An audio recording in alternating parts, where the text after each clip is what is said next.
All right, on this episode of the RSL Random Fan Podcast, we go over the man, the myth, the legend, Lionel Messi. I don't know if you know this, but he came to Salt Lake. He played in Sandy. Did you know that, Tyler? I did because everyone showed up with their number 10 Messi jerseys and not so many people in their RSL jerseys. And we talk about that. And we talk about how RSL played kind of good, kind of well, should have got a result. It didn't go their way in the Miami game, but that's kind of how it goes, right? When the whole world's against you, right, Tyler? Yeah, yeah. And the refs. Wait, what? The What? refs? No? No.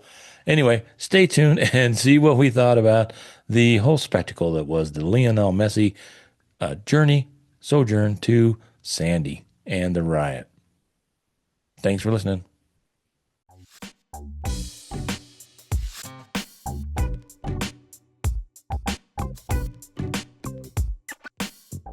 All right, another episode, RSL Random Fan Podcast.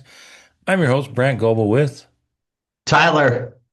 Tyler Thomas. We're coming live from video in front of a studio audience, as usual. Yeah. Yeah, Crowd goes wild. I'll edit Okay, in. it's I'll just edit us. in the laugh track later. We're meant not no Brendan tonight. He's unavailable. That life goes, life catches up with you fast. How's that? What's that saying go? I don't know, but I think he's on the physically unable to perform That's list. true. Yeah, Yeah, the pup that list. could be Yeah. it. Yeah, I didn't check the MLS He got, website. yeah, Yeah, I mean, he he's is. unable to podcast. Uh, Physically unable to podcast. Yep. yeah, he's questionable for this evening. On the yeah. So I don't know if you know this, but Lionel Messi came to town. Oh my goodness. And the Let's place was hopping. Yeah, let's talk about that.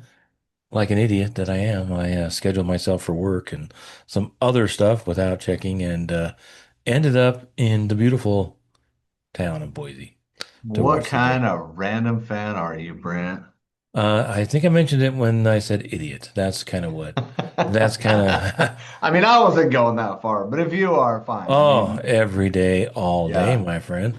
yeah, that's a rough So, one. and then, I watched it. It was interesting to watch the game, a game like this from the outside. Well, let me start with me showing up early. Okay, I showed up Okay. early to the game. I got there like 4:30 because I was like, let's just see what's gonna happen, right?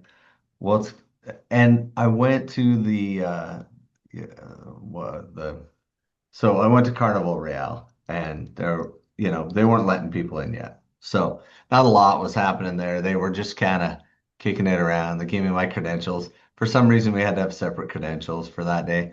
Hey, whatever. Well, They so you can frame them. They were afraid everybody would frame their original. Hey, Messi, will you sign my press credential? Dang it. No, they actually ask us to not do stuff like that, just so everybody knows if we're like in our press credentials. They ask us not to fanboy and go get Messi's autograph or anything like that, or use it for any, you know, any stuff like that. Just so you're aware, it's meant to be a job at that point, and I'm not supposed to go ask for autographs and Yeah, stuff. that's the way So it I should be. don't. That's the way it should be. We should try and have at least a little modicum of journalistic integrity, right?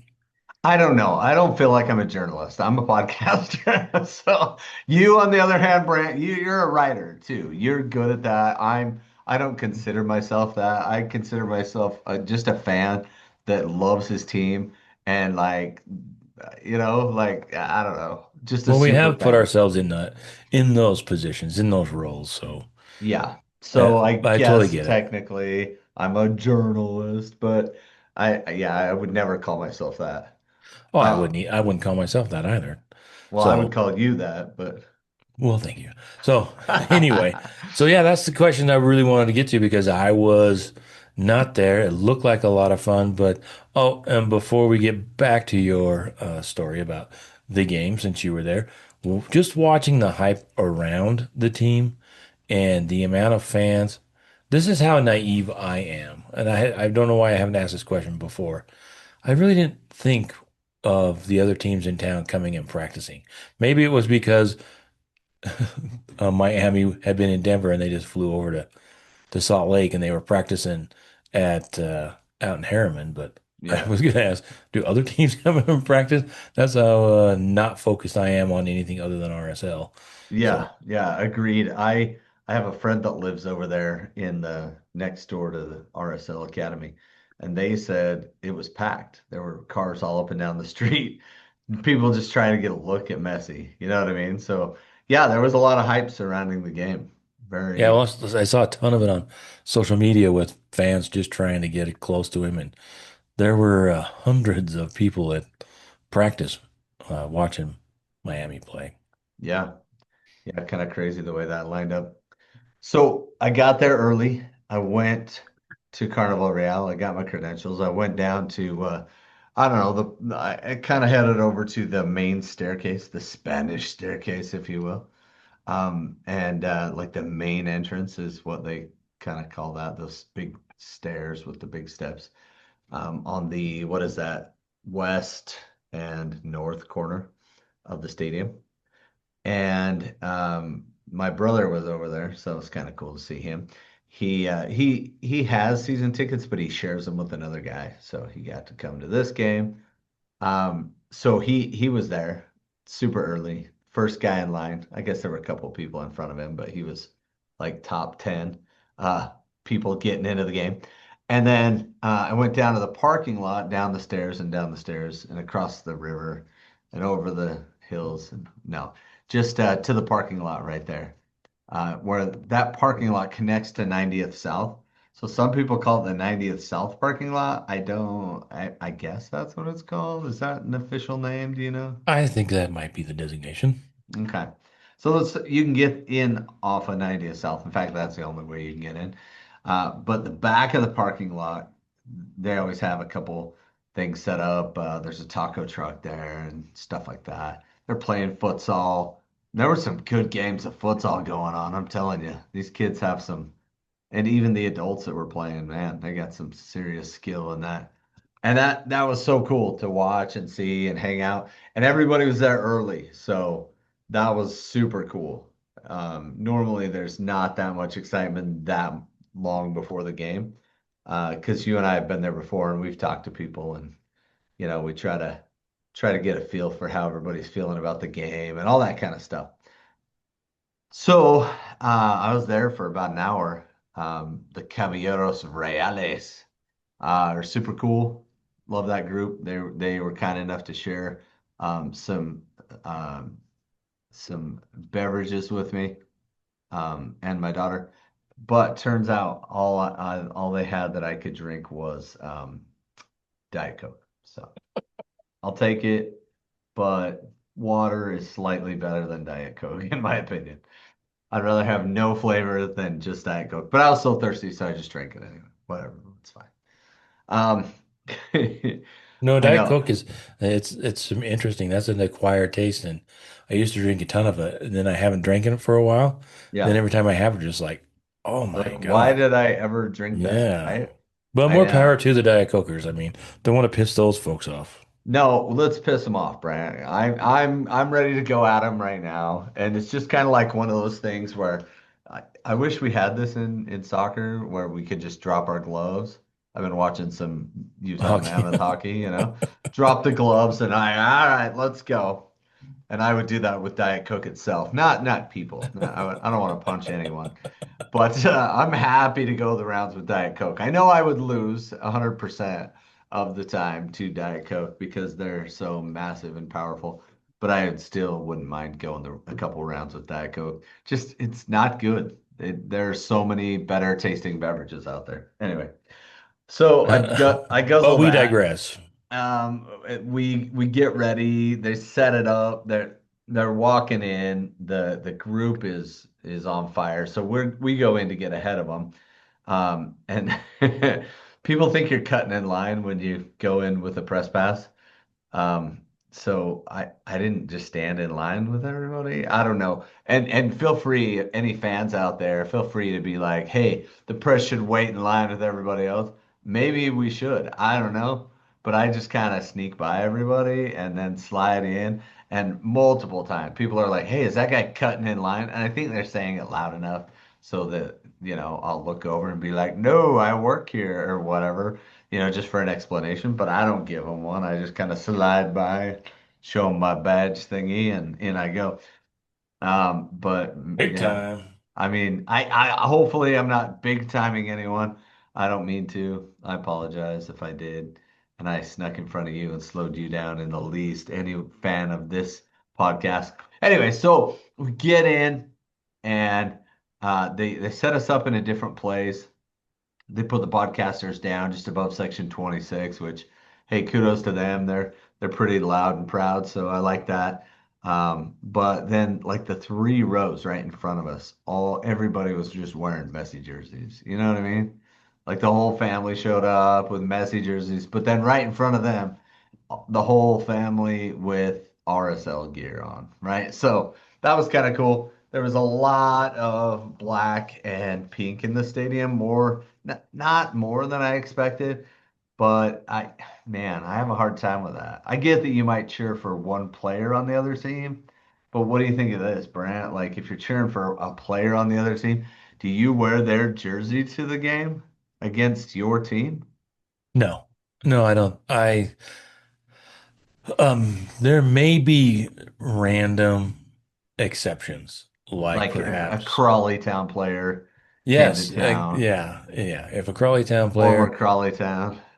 yeah, I might don that as well. But no, I think there might be some exceptions to that rule. But generally, I think if you're an RSL fan, I saw some people posting on, they were kind of upset, but that RSL fans one day and Messi fans the next. But Well, you see it all the time. Like, there's a lot of Americans that root for other countries in the World Cup, and maybe they're donning Argentine jerseys as well as U.S. or RSL jerseys.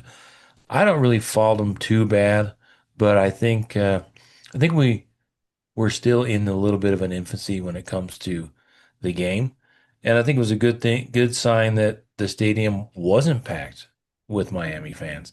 And it's not like it's a regular game. Maybe some people feel dirty about selling their tickets, even though they sold their tickets yeah, because they couldn't and be there. and it wasn't the highest ever attended uh, game either. It was fourth.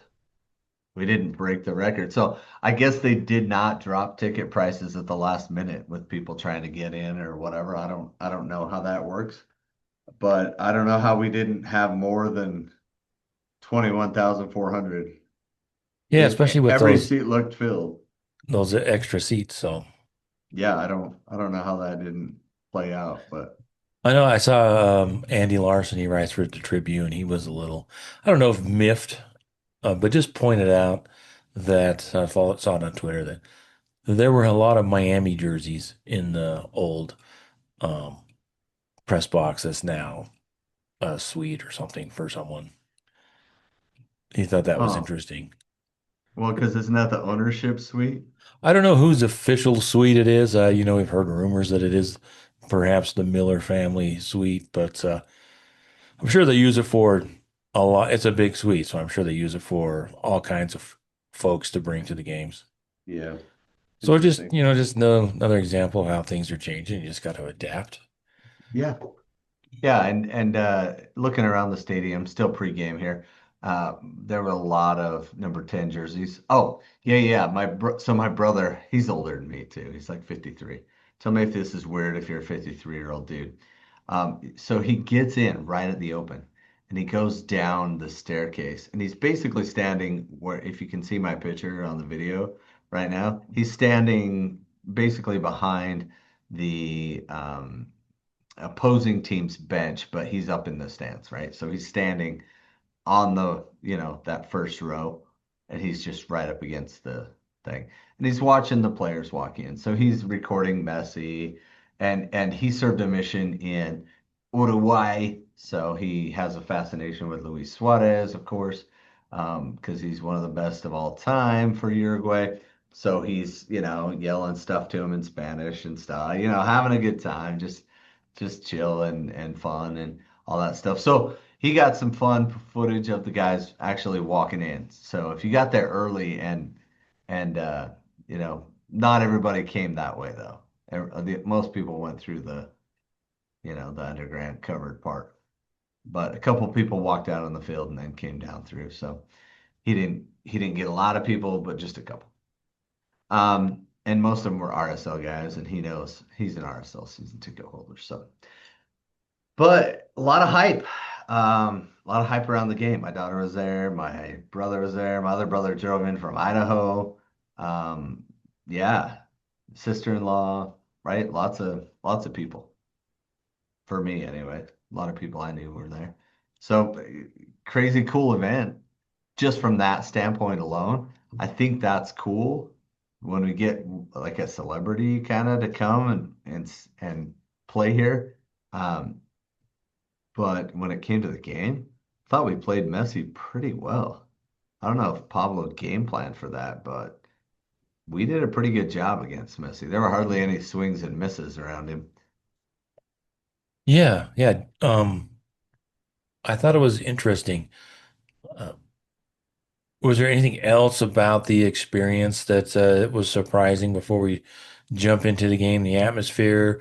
Because I talked to a lot of people, and I got the impression that it wasn't as big as they expected. It was exciting, but maybe they were expecting more. I don't know what you compare it to. I don't know that it's the same as the Monterey game in the CCL final Yeah, I back in had a couple people 2011. say that. Like I haven't seen the stadium buzzing like this since then. Um, I was at that game too. I mean, I don't think it was any. I mean, it was like stand and cheer the whole game, and that's what ended up happening, at least in our section, was stand and cheer the whole game, which Deloy hates. Boo Deloy.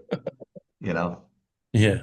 yeah. So yeah, tough to hate that, right? But if you're a little kid and the dude's standing in front of you, I get it. You can't really see the field, especially if it's me with my huge bald head blocking your view. So we ended up standing on our chair for most of the first half and all the second half. So my calves were really ripped after. I was like, yeah, let's go, Cavs. Because Yeah. the chairs they had us on made it so our toes were a little higher than our ankles. Felt like I was standing on a roof the whole time. Yeah, well, that's interesting. I thought about that too. Is like it'd be nice to have more games like that, more atmospheres like that. And generally, it does pop up in the playoffs. It's a long MLS season, Yeah. but it was exciting, and I think it's one of those things that we're glad it's over. Let's get back to playing the game. I talked to one of the RSL players after practice, one of the practices last week, and kind of off the record was asking him not to put anybody on the spot, but how the hype in that, or if or what effect it did have on the team as far as the moment being too big with some of these young players. And he didn't come out. He didn't say that it had it was a reason, but he didn't deny that it did have an effect with all of the focus, the front office and all of that, really trying to make it event and make it successful. May have taken a little bit away from the game, or just maybe created a little bit of a distraction for the players. But I don't know that anything would have been different if RSL didn't make a big deal out of it. It's still Lionel Messi coming to play in Sandy, Utah. Yeah, which is cool. And you're never gonna see it again. It's just it's not happening, right? No, probably So not. so very cool. Awesome that we put the event on. Talked to Trey and they had like Channel 4, Channel 2, they were showing up there. They were pretty cool. I talked to them a little bit, you know, just the broadcasting guys and whatnot. And, nice guys and whatnot, but they don't know soccer.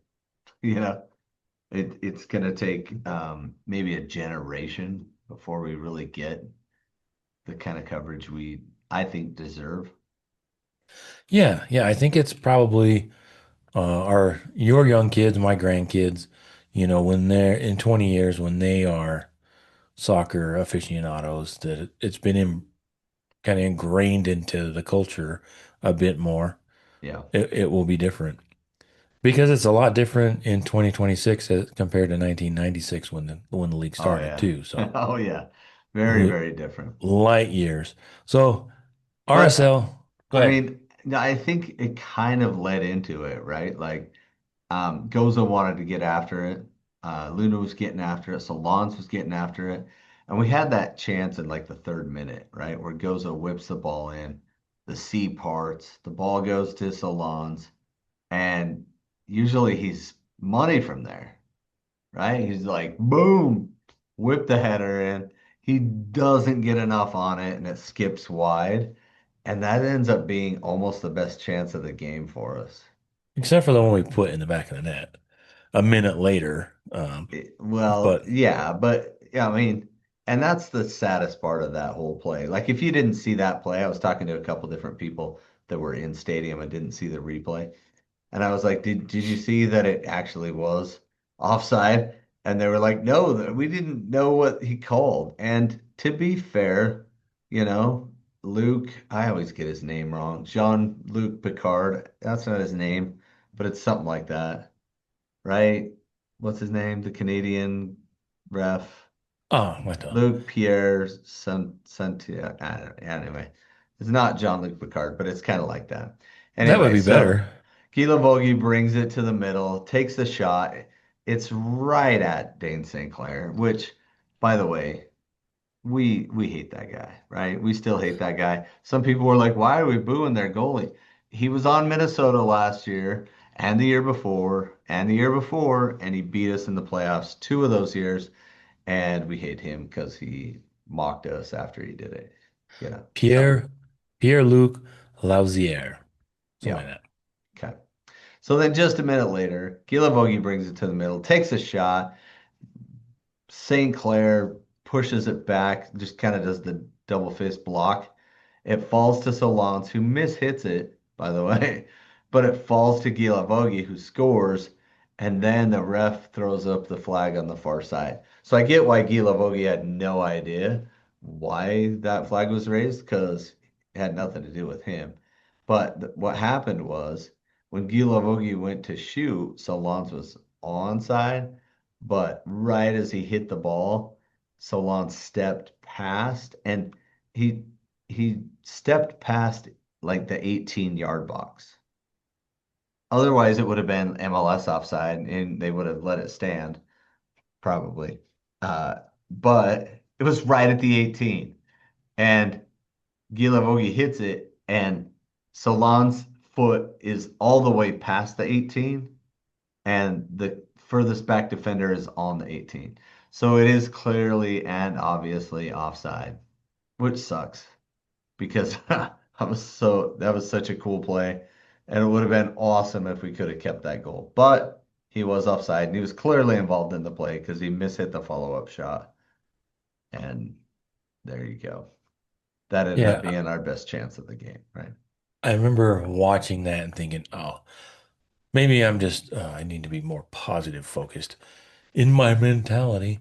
But my thought watching the game was, oh man, these are big games. These are young players. Guy Lavogie excluded there. But sometimes when you have those misses, it feels like, oh, that was our chance. And they're just kind of like, oh man, maybe it's not going to be our night. And the second that pops in your head, then it becomes a challenge.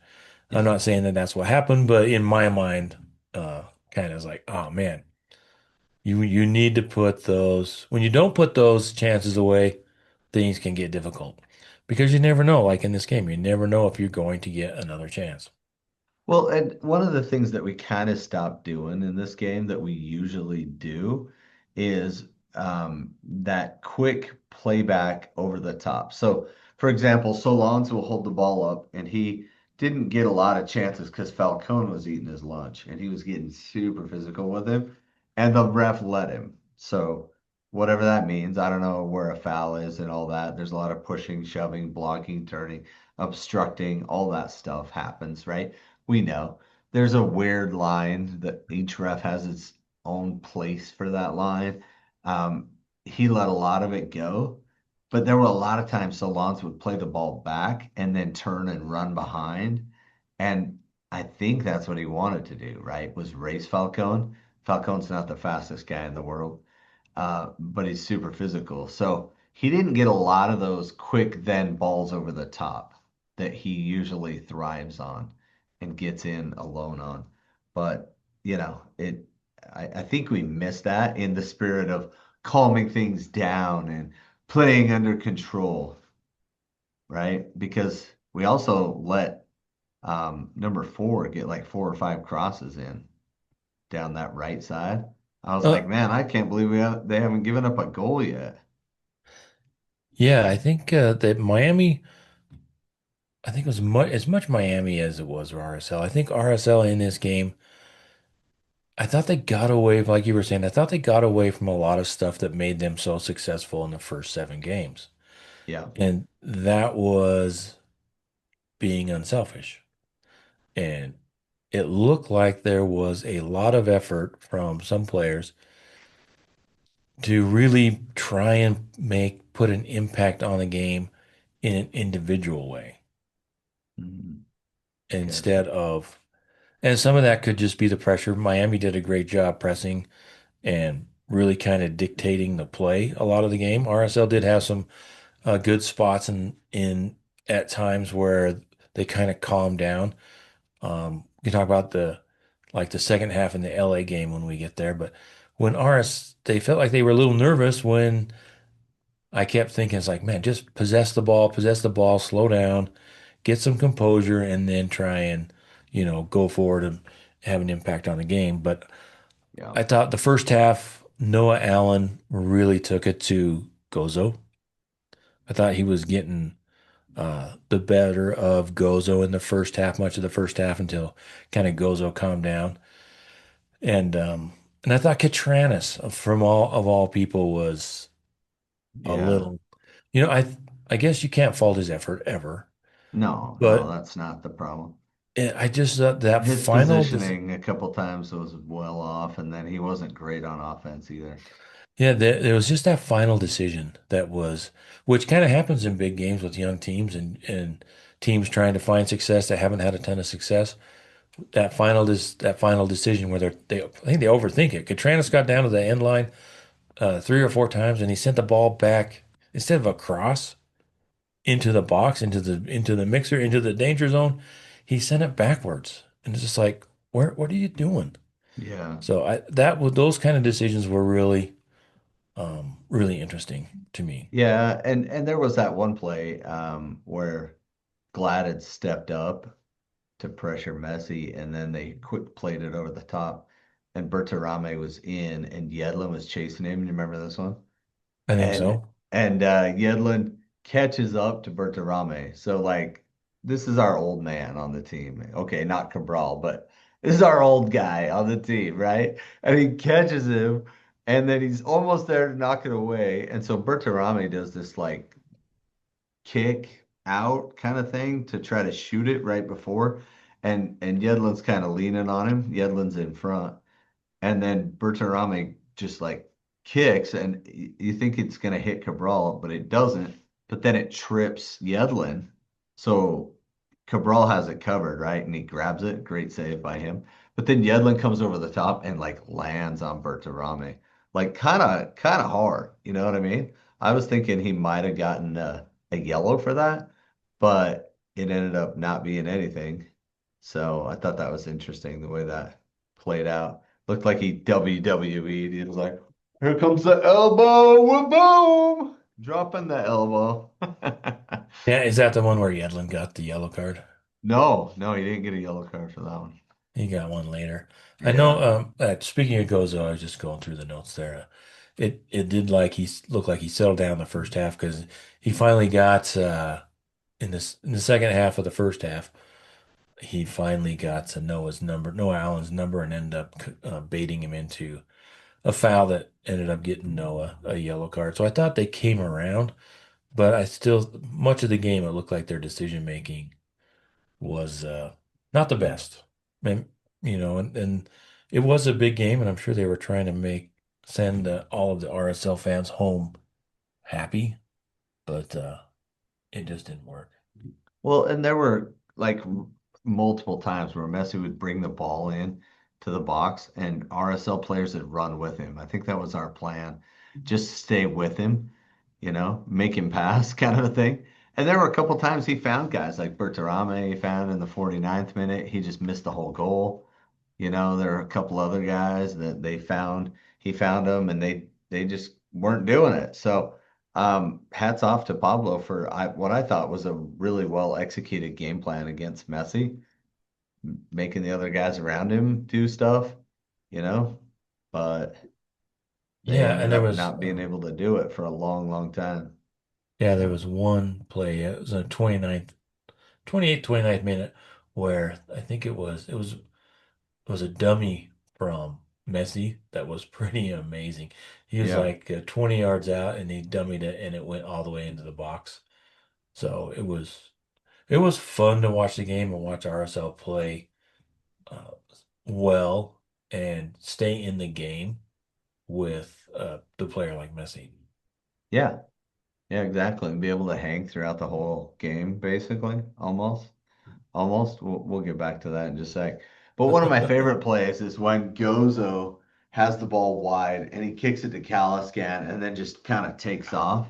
And Caliscan just holds it up and times the pass to him. He did that two or three times and just timed Gozo in over the top. There's one at about the 54th minute. Gozo was in, and Noah Allen was looking silly, like you were saying. And then, like, he just didn't have his finishing boots on, bro. No, You he know, didn't. he took a touch and he needed to lay off of it a little bit and just chip St. Clair. St. Clair was out on the six and he'd scooted back to the six. He just needed to loft that ball to that far post into that beautiful area of the net.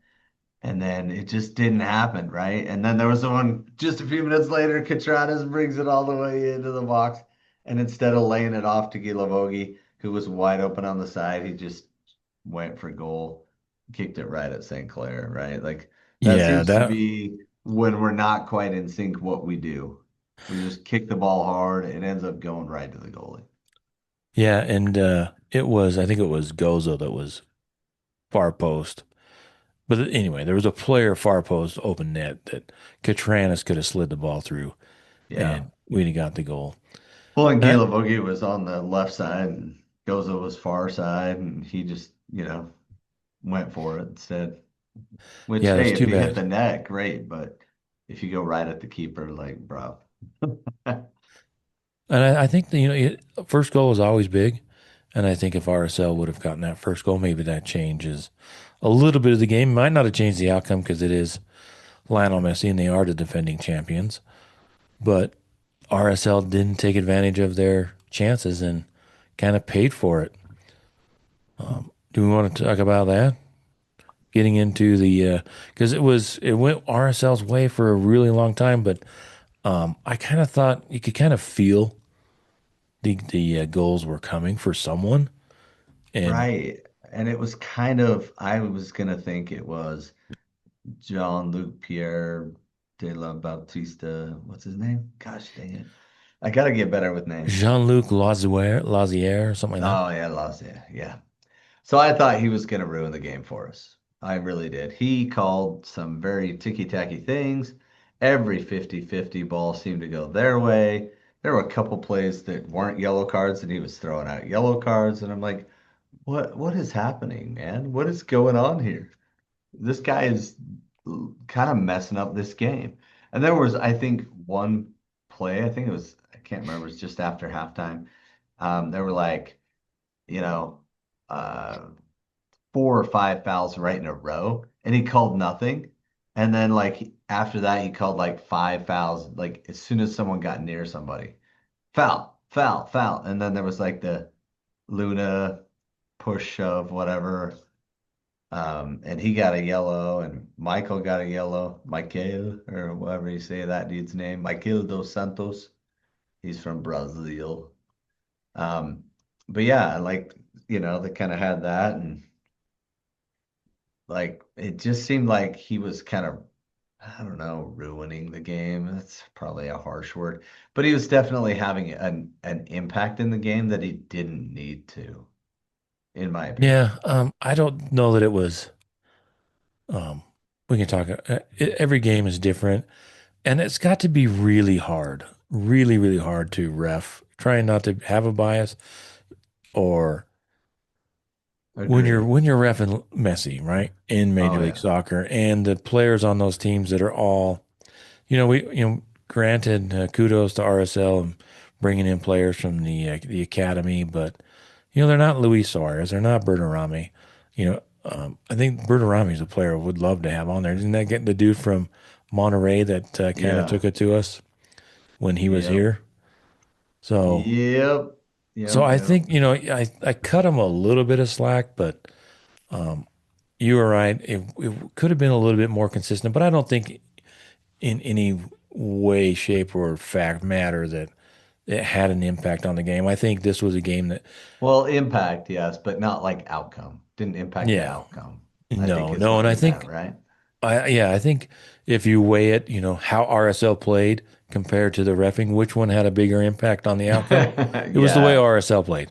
for sure. Um, so then, yeah. So when were the subs here? Let's look at that. Well, yeah, one more like this is the one where Gozo like punched the ground after he was so mad. He punched it three Oh yeah, the times. beautiful The little, triple punch. Because little, Gozo doesn't usually like get pissed at himself when he makes a mistake, but it was played out wide to Yedlin. They were rotating. Luna made a great run into space. Luna flicked it on with his back heel. little pirouette.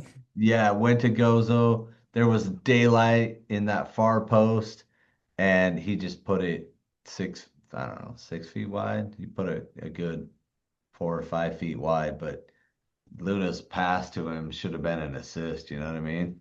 He should have buried that thing, and that would have helped a ton. So there's two or three chances that we finish one of those, and then we're ahead in the 70th minute. So when that happens, like, maybe they tie the game, but then we play a little bit different. And then there was the one where Solon's like, bumped Falcone just at the right point, and Dane St. Clair was way off his line, right? And because Junka, pushed it up over the top, and Spearings, or not Spearings, Solon's pressure dogged him.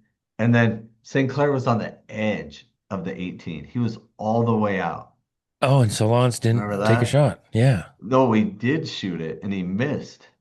Remember? I thought there was it might have been the same one, but it seemed like You he kicked didn't it do it. right to him. He didn't, yeah, he took too long to make the decision. Right. And if you're going to do that, then you got to look for a pass. You can't try to chip it from there. And then he tried to chip it. It went right to his gut. And I was like, oh my gosh, dude. And if you rewind it and watch, Gila Vogie made a crazy run to get ahead of that, to get, to have it tap in potentially. And Solans did not pass it to him. He was definitely trying to shoot. And then Goza was on a follow up after that. So he could have had Gila Vogie, but honestly, there were two pink jerseys around Gila Vogie. So the best choice would have been a slower pass to Gozo around the 18 after he held it up, you know. Yeah, But so RSL definitely had their they had chances. chances. Yeah. We They just had their didn't put any opportunity. of them away. And And then then Luna had two free kicks. One he skimmed off the bar, one he skimmed off the net. He wasn't happy with his performance on those two free kicks. So, I mean, we had them. They were there. the subs in that kind of changed the game, so to speak, in the second half. I was glad to see Sanabria come in for Catranis in the 61st minute. Yeah. Um, I love Catranis, but like I said, Juanma. I think it's a game that RSL would love to have back. And if they played in another game like that this year, I think they're going to be ready for a big game. You Yeah. know, like the playoffs. Yep. So Ian Fry came in for Allen in the 71st minute, um, which they probably needed to do because I thought Gozo calmed down and starting to get in the better of Allen over there. Yeah. And then Olatunji came in for Solans, and we can talk about Olatunji in the Oh, 79th we minute. have to But talk about that sub, right? and then in the 75th minute, before that, Suarez came in for Allende, who I thought RSL played pretty good on defense. I mean, you know, Yeah, a little Agende didn't bit, get much going at all. a little bit of last ditch defending a couple of times. Yeah, but not on Agende with on Messi, No, yeah. But Agende really didn't make as much of an impact, which was good. We don't want their support players, showing up and having a big game. So, so what you were gonna say something about Olatunji? oh yeah, the sub, right? So Lance comes off, and the new rule in MLS around Oh yeah, subs is if you don't sub in uh, 10 seconds I think to get off the field. right, but when does the ref start it? As soon as the player knows? Does the fourth official start it? Like there's all this ambiguity around how you time that, right? And then what the penalty box is for waving the player on is apparently subjective as well, up to 2 minutes. It was lame. It was stupid. It was silly. He told Solans to run off the field. Solans then jogged off the field, you know, and then they penalized Real for and wouldn't let Olatunji run in right away. And I thought that was silly. I mean, if it is the rule, if we're going to enforce that, if that's going to be the rule all the time, let's do it. But we've seen worse substitutions than that. Come on. Yeah, I think It seemed like a random enforcement of that rule because the ref was like upset at Solans for not going off faster, which I is remember watching dumb. that, and the commentators were, oh, he's got to hurry, because he was running and then he just stopped, and I think he stopped and turned around, and that's the way I remember it, and just kind of slowed down. It's like, oh, he better hurry, Well, I and stopped watching him because I saw him initially. He turned and looked and started walking towards it, and then the ref was like, "Hurry up, hurry up!"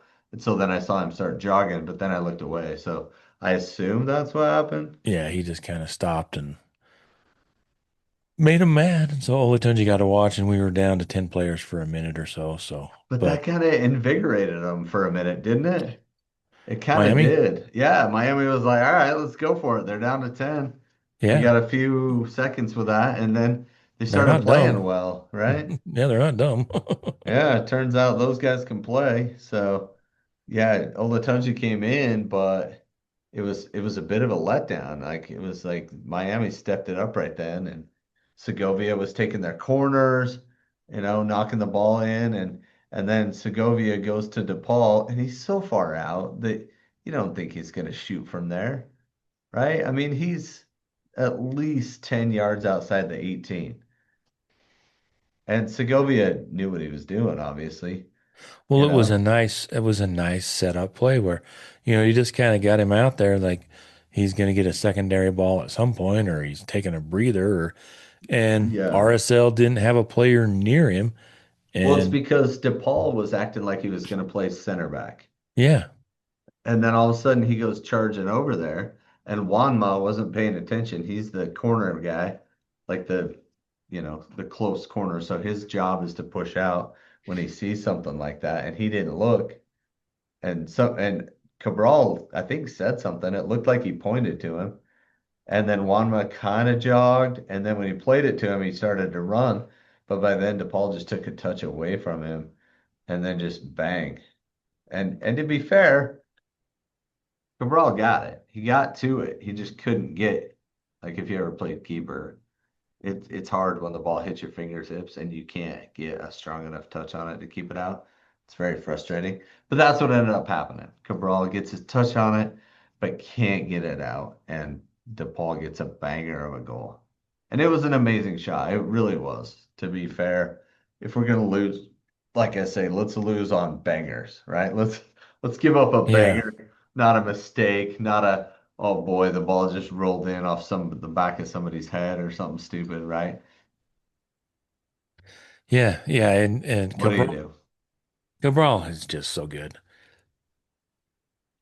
Yeah, he's great. So like, and honestly, you rewatch that, and I mean, I don't know how you can fault him. It's just a not a lot of guys in our league can even do that.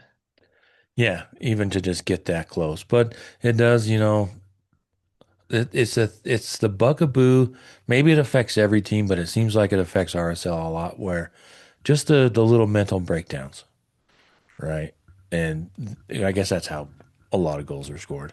But you just can't have that many. RSL has given up in 9 games now the same amount of goals as they did last year after 9 games, 14. Dang. That's a lot of goals to give up. Of Yep, not course, they've great. scored more than twice as many goals at this point than they did last season. They had 8 after 9 games. They have 17 after 9 games this year with a +3 goal differential, which you want to see. But if you're scoring 50 goals and giving up 50 goals, that's not good. Yeah. You want you want to be scoring more goals than you're giving up, and you just can't be giving up that many goals. So it's interesting that the offense has picked up, but the defense, I don't know if it improved. Well, not in that statistical category, that's for sure. But but yeah, I mean, and I think there's a drop off um with Junka, right? On our left back. I think he's not at the same level as our other guys, right? Like, and maybe we even put Catranis back there and have him play a three and an outside back. I don't know. I know he's more of a winger, but I don't want to say he's getting abused or anything out there. I just think Sam needs to be at a higher level. He's too many times he's a step slow. He's just not quite the same as Angle is, right? He's just a step below that. Wouldn't you Yeah, and agree? I think you can say the same about Catranis and Wanma Yeah, Sanabria. I think Engel and Sanabria are the two best, and even Engel has had his moments, but he's better than Junka. So yeah, I right. think Fewer and further between, but because we've yeah, had Philip Quinton and he didn't really play poorly in any place, but when you have Yedlin and he's just that fast and solid on the ball and usually does good passes too going forward, then by and large you get a little bit better results. But I think Philip Quinton has for me been the surprise so far of the season. I would say him filling in for Yedlin was a very pleasant surprise. yeah, I think there's a lot of upside with Philip. So we're down 1-0, and then another situation where talking about, excuse me, talking about just mental mistakes or not making the play with Yeah, the with Glad, Glad. the Yeah, Miami so defender, offensive player getting to the ball before him. I don't know if there's anything Glad could have done, not let the ball bounce or being a little maybe more focused on the ball instead of the player. I well, don't St. know. Clair bombs that down the field, and it's Bertarame and Glad go up for it, and Bertarame wins the initial header. So, good for him. He wins the initial header.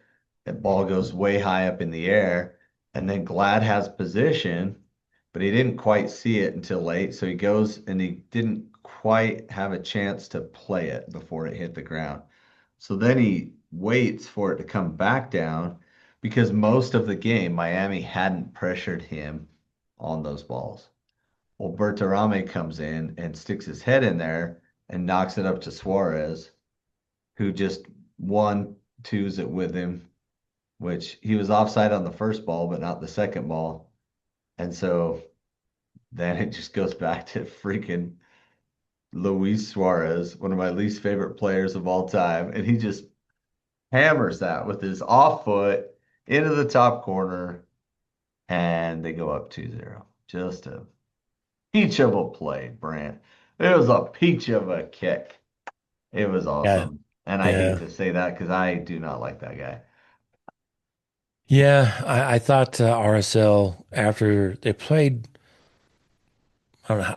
It was more that they stayed in the game, they kept themselves in the game, 80 plus minutes, and he's like, "Oh man, we're gonna get out of here with a result, maybe nick a goal and steal 3 points if you can Yeah. steal 3 points at home," and then it just boom, boom, boom. 2 minutes later, 82nd, 83rd minute, pretty much game over.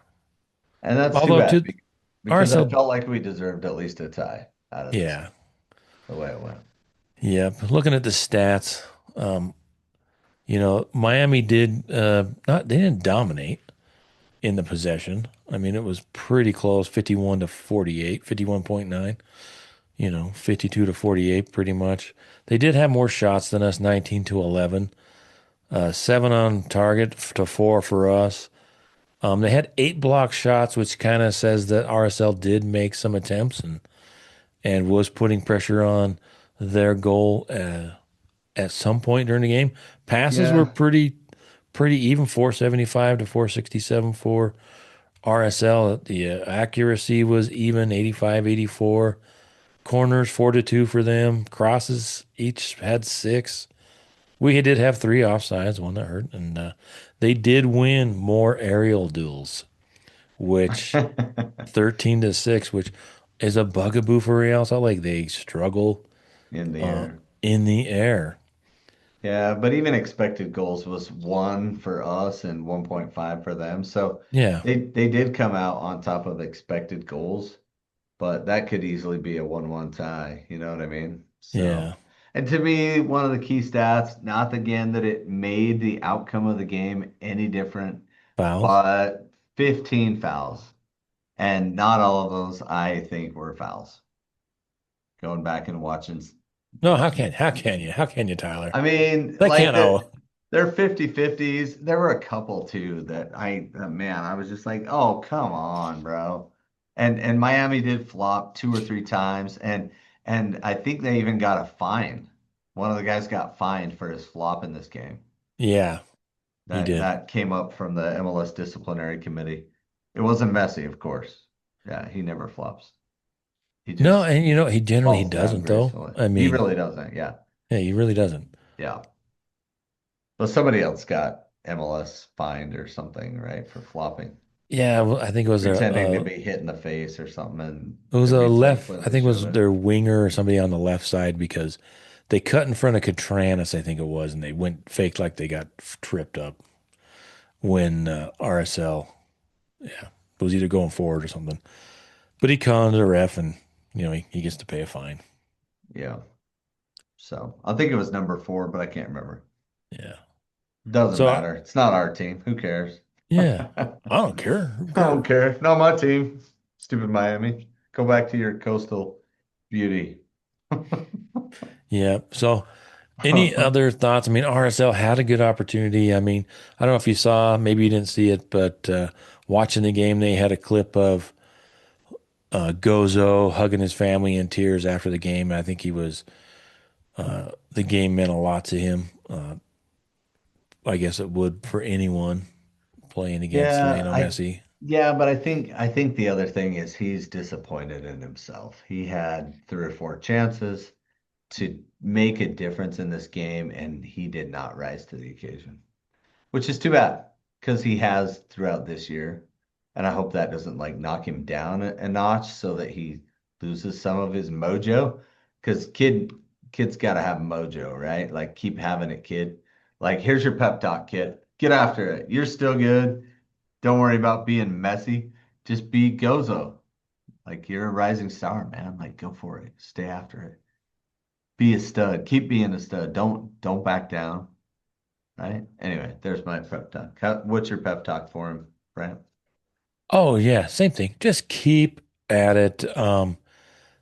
I, my pep talk would be, what, don't start doing things you don't normally do, right? That's when RSL is in any soccer team, I guess, but especially RSL watching them, that when they are selfless, more selfless at times, would and I'll counteract that in the LA game. contradict myself later. But when they are looking for their teammates and playing a little more relaxed and not putting so much pressure on themselves, they play better. And I thought this What? was a game where the pressure, the moment may have had an effect and got to him a little bit. Yeah, and like the great cowboys of old used to say, dance with who brung you, right? Yep, That's what you're yep, saying. Yeah. yeah, yeah, Do what you're good at. Do what you're best yeah. at. I have that tattooed on my arm. So Dance with who brung you. yeah, yeah. Oh, good. I'm an old cowboy. I didn't know if you That's a know good that. one. No, I didn't know that. Never Yeah. seen you Oh rope yeah. or ride or anything horseish. I carry my 6 shooter riding my pony on a whatever it is Hmm? on a cattle drive. There we go. Oh, it must be a song. Yeah, absolutely. Okay, So sounds great.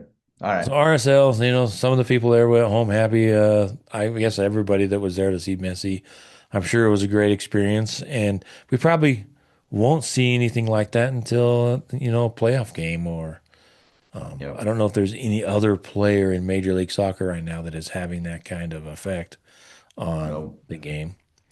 And I guess if you wanted to be honest, Lionel Messi is the Caitlin Clark of Major League Soccer. Don't you dare ever say that again. I will punch you in your beautiful face. Sorry, I didn't think about it until right now. But yeah, the Caitlin Clark of Major League Oh Soccer. boy, don't ever say Congratulations that to again. Lionel. Really, No. really turning this Mm-mm. league around. No, don't do it. Don't do All right, so it. um, when Oh, I didn't get the thing in. It's like one person that didn't really care was Brennan because it's not like it was Ronaldo. I mean, if Ronaldo's in the house, then Brennan's just going to be well, he did ask Pablo post obnoxious. game. He did ask Pablo in the post game. He said Messi or Ronaldo, and Pablo said Messi. So, I mean, whatever. Brendan was like, ah. I was like, that's Yeah, funny, dude. That's yeah. funny. I don't. I haven't even seen. I was talking to Brennan about the post game, and it sounds like it was just they. You just had time for just for Pablo, right? Yep. Yep. And then they shut it off. Because it took Shut, forever. shut her down. Yeah. Took a long time. So glad it's over. Glad we had that experience, and RSL headed off for the weekend. It was nice that they had a game on Saturday. Not to dwell on it too long. You The mean Sunday? loss on Sunday, yeah. Yeah. Thank you. Against LA, they went down to LA to play the Galaxy, where